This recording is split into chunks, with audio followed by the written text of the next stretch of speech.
Hello friend. Company के काफ़ी ऐसे फाउंडर्स हैं जिनके पास कंपनी के द्वारा जो मेल भेजा भेजा जाता था, सारी इन्फॉर्मेशन सारी मेल उनको रिसीव होती थी और उनको नॉलेज प्राप्त होती थी।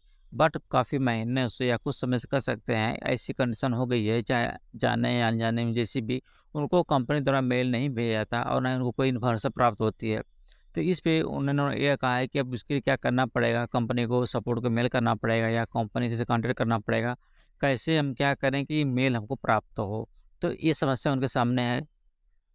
तो इस संदर्भ में आपको ये बताना है कि कंपनी ने क्या किया है कि व्हाइट लिस्ट कर दिया है। व्हाइट लिस्ट का मतलब ये होता है कि आपके पास जो मेल आता था, पहले मेल आता था, तो मेल के नीचे आप देखते हैं अनसब्सक्राइब लिखा होता है और उसमें लिखा होता है अगर ये आपके कॉन्टैक्ट लिस्ट में नहीं है तो आप अनसब्सक्राइब कर सकते हैं।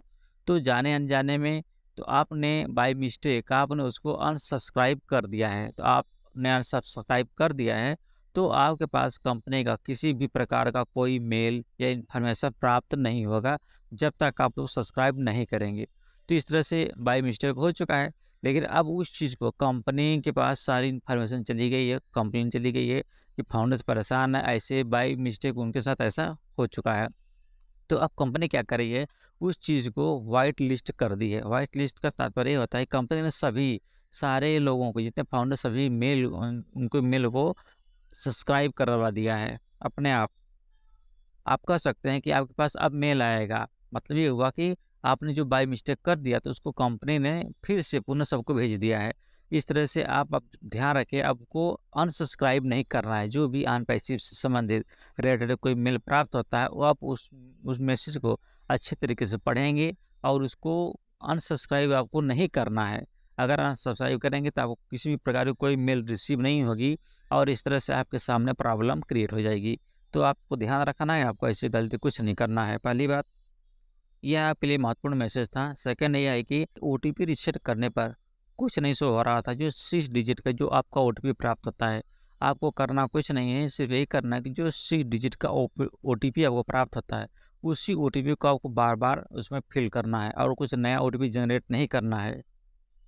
अगर बार-बार ओटीपी माँगा जा रहा है तो आपको आपको बहुत परेशान होने की आवश्यकता नहीं है, चूँकि उस सिस्टम के फ़ॉल्ट के द्वारा ऐसा हो रहा है। आप एक बार 2 बार ओटीपी डालिए, वो ले लेगा, आपको आईडी पासवर्ड आपका सेट हो जाएगा। अगर सेट नहीं होता है, तो आपको नया ओटीपी जनरेट करने की आवश्यकता नहीं है। उसी जो पुराना ओटीपी आया है 6 डिजिट का, आप उसी को बार-बार डालिए, निश्चित रूप से आपका सक्सेसफुल हो जाएगा। और मेल चेंजिंग के लिए मेल को चेंज करने के लिए जो कंपनी में आपने आवेदन किया है, मेल भेजा हुआ है, तो उसका रिप्लाई अभी नहीं आया है। उस ये क्या ये है जो प्रोसेस है, ये भी पेंडिंग है। अभी ऐसा मेल चेंज नहीं हो रहा है, आपको मालूम होना चाहिए ताकि आप बहुत परेशान ना हो कि हमने मेल चेंज किया, अभी मेल चेंज नहीं हो पा रहा है। तो ये ऊपर से कंपनी के द्वारा ये मेल चेंजिंग का प्रोसेस अभी नहीं दिया गया है, वो पेंडिंग में है। इसके लिए बात भी सीनियर लोगों ने बात भी किया हुआ कंपनी में। जब मेल चेंजिंग शुरू होगा तो ऑटोमेटिक जितने लोग ने अप्लाई किया है या मेल चेंजिंग के लिए मेल भेजा हुआ है, वो सारे लोगों का मेल ऑटोमेटिक अपने आप चेंज हो जाएगा। आप चाहें तो दोबारा उसको रिवाइज कर सकते हैं, याद दिलाने के लिए दोबारा अभी आप मेल उस कंपनी को कर सकते हैं मेल चेंज करने के लिए। और यह सीईओ सर के पास भी इंफॉर्मेशन चली गई है कि फाउंडर का मेल भी चेंज करना है। तो यह उम्मीद की जाती है कि बहुत जल्द ही वो ऐसा व्यवस्था बना देंगे जो सेकंड सेकंड मेल या न्यू ईमेल हो या मेल चेंजिंग जो प्रोसेस है वो अच्छी तरीके से सक्सेसफुल हो जाए। Thank you.